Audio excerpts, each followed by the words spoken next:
Hello students, today we will do the chapter Heron's formula, class 9। इस chapter के कुछ formulas हैं जो हम सबसे पहले डिस्कस करेंगे। सबसे पहला फार्मूला है हमारा एरिया ऑफ ट्राइंगल का फार्मूला। हेरॉन्स फार्मूला जो है वो एक ट्राइंगल पे लगता है। जैसे एक ट्राइंगल के 3 साइड्स होते हैं ए, बी एंड सी, तो इस पर ये फार्मूला लगता है हेरॉन्स फार्मूला। तो हमने बेसिक जो फार्मूला किया हुआ है एरिया ऑफ ट्राइंगल का वो होता है half into base into height, जो हमारा पहला है। B is for base and H is for height. ये हमने सिंपल आपने किया हुआ है, जो हम छोटी क्लासेस में भी ये फार्मूला करते थे। अब हमारे पास नया फार्मूला एक और आता है area of equilateral triangle. Area of equilateral triangle जिसका फार्मूला होता है √3/4 a²। ए हमारी क्या होती है, कोई भी साइड होती है। हम इसकी जगह √3/4 साइड स्क्वायर भी लिख सकते हैं, साइड स्क्वायर। ठीक है, तो उसके बाद हमारा मेन फार्मूला आता है जो कि है हेरॉन्स फार्मूला।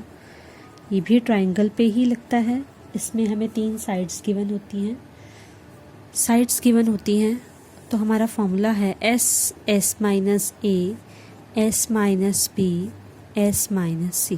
ये हमारा एरिया निकालने का फार्मूला होता है, जिसको हम कैपिटल A से भी डिनोट कर सकते हैं। तो इसमें जो S वेरिएबल यूज़ हो रहा है, S को निकालने का फार्मूला हमारा होता है A + B + C/2। तो हम जो ट्राइंगल की 3 साइड्स दी होंगी उनको ऐड करेंगे और डिवाइड कर देंगे 2 से, तो वो हमारा S आ जाएगा। फिर उस S की वैल्यू हम इसमें पुट कर देंगे, तो हमारा एरिया ऑफ ट्राइंगल का फार्मूला आ जाएगा।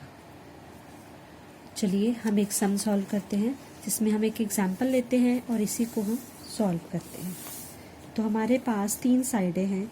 हम कोई सिंपल सी साइड ले लेंगे, 3 A, B और C। तो हमने कोई भी सिंपल साइड्स ले लेनी है। जैसे कि मैं ले रही हूँ 15 मीटर, 11 मीटर एंड 6 मीटर। तो ये 3 साइडें हमारे पास गिवन है ट्राइंगल की, और हमने निकालना क्या है, कैलकुलेट करना है हमें Heron's formula. Heron's formula calculate करने के लिए जैसा कि हमने देखा, हमें सबसे पहले S चाहिए, तो हम तीनों साइडों को प्लस कर देंगे और डिवाइड कर देंगे 2 के साथ। तो 15 प्लस हम जब इसको सॉल्व करेंगे तो हमारे पास आ जाएगा 15 + 11 + 6/2। तो इन तीनों का सम करके हमारे पास 32 आ रहा है, डिवाइडेड बाय 2। और इसको जब हम डिवाइड करेंगे तो हमारे पास 16 आ जाएगा आंसर। तो ये हमारी निकली है S की वैल्यू 16 मीटर। अब हमारे पास एरिया ऑफ ट्राइंगल का फार्मूला जो है हेरॉन्स फार्मूला का है, उसको हम लिखेंगे S minus B, S minus C। अब हम इसमें S की वैल्यू पुट करेंगे, अंडर रूट का साइन वैसे ही लगाएंगे। S की जगह हम 16 वैल्यू पुट करेंगे, और माइनस A हमारा है 15, तो हम इसकी जगह 15 लिख देंगे। 16 - 11 एंड 16 - 6, अंडर रूट पूरे पे रहेगा। 16 एज इट इज़ लिखेंगे। 16 - 15 हमारे पास 1 आ जाएगा।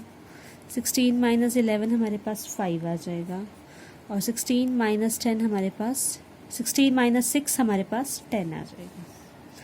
अब इन सब के बाद हमारे पास 2 तरीके होते हैं, या तो हम इनके फैक्टर्स बना सकते हैं, या हम सबको मल्टीप्लाई करके उसके फैक्टर्स बना सकते हैं। तो it's totally depend on you. मैं आपको सिंपल वाला मेथड बताती हूँ, जिसमें आपने एक एक नंबर को पूरी तरह से खोलना है। तो सबसे पहले क्या करेंगे, अंडर रूट का साइन फिर से लगाएंगे, 16 को ब्रेक करेंगे। 2 × 2 = 4, 4 × 2 = 8, 8 × 2 = 16। 1 को तो हम ब्रेक कर ही नहीं सकते, 5 को भी हम ब्रेक नहीं कर सकते, और उसके बाद 10 है, 10 को हमने ब्रेक किया, 2 × 5। अब हमने क्या करना है, इनके पेयर्स बनाने हैं, ताकि वो जो पेयर आए हमारा और वो रूट के साथ कट हो जाए। तो हम देख सकते हैं कि हमारे पास सबके पेयर बन गए हैं, सिर्फ ये एक 2 बच गया है। इसका पेयर 1, इसका पेयर 1 और एक 5 का पेयर, और जो बच जाता है 2 1 2, वो उसको हम रूट में ही रहने देते हैं बिकॉज उसका स्क्वायर कट नहीं हुआ है। तो 2 2 4, 4 5 20, √2 एज इट इज़, बिल्कुल एज इट इज़ ही आ जाएगा बिकॉज इसका हमारा स्क्वायर बना ही नहीं। तो ये हमारा आंसर है। This is our Heron's formula, area of triangle निकालने का हेरोन्स फार्मूला। अगर किसी को कोई डाउट है तो you can ask me in the comments.